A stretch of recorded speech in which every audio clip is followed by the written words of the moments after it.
തന്നെ പേടിയാണ്, മരിക്കും എന്നുള്ള ഓർത്തിട്ടല്ലേ വരുന്നത്. ക്യാൻസർ എന്നുള്ള ഇത് വരുമ്പോഴത്തേന് ഇപ്പം മരിച്ചു പോകുന്ന ഓർത്തിട്ടാണ്. വളരെ വളരെ ഏർലി സ്റ്റേജിലുള്ള ക്യാൻസറുകാർ പോലും ഡയഗ്നോസ് ചെയ്യുമ്പോൾ എത്ര ധൈര്യശാലി അവർ ഇരുന്ന് പിറക്കി പേടിച്ചു പോകും. കാരണം മരിക്കാൻ പോകുന്ന ആൾക്കാരായിട്ടാണ് അവർ നമ്മുടെ മുമ്പോട്ട് വരുന്നത്. അവരെ തിരിച്ച് ജീവിതത്തിലോട്ട് കൊണ്ടുവരുന്ന വളരെ ഭാരിച്ച ഉത്തരവാദിത്തമാണ് എന്നെപ്പോലെയുള്ള ഓൺകോളജിസ്റ്റുമാർക്കുള്ളത്. അപ്പം അത് വളരെയധികം ആൾക്കാരെ നമുക്ക് കൊണ്ടുവരാൻ പറ്റിയിട്ടുണ്ട്, കൊണ്ടുവരാൻ പറ്റാത്തതുമുണ്ട്. അതൊക്കെ അസുഖത്തിൻ്റെ സ്റ്റേജ്, അങ്ങനെ പല പല കാരണങ്ങളെ പല പല ഫാക്ടേഴ്സിനെ ആശ്രയിച്ചിട്ടാണ് അതൊക്കെ ഇരിക്കുന്നത്. അപ്പോൾ ഓരോ പേഷ്യൻറ്റും നമുക്ക് ഓരോ പുതിയ എന്താ പറയുന്നത് ഓരോ എക്സ്പീരിയൻസുകളാണ്.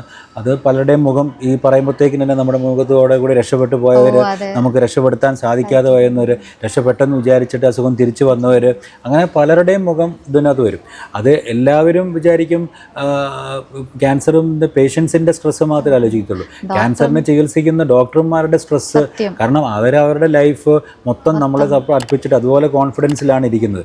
അപ്പം എന്നിട്ട് അത് വരുമ്പോഴത്തേക്കിന് ഏത് പേഷ്യൻ്റ് വരണം എന്നാണ് അത് ആഗ്രഹിക്കുന്നത്.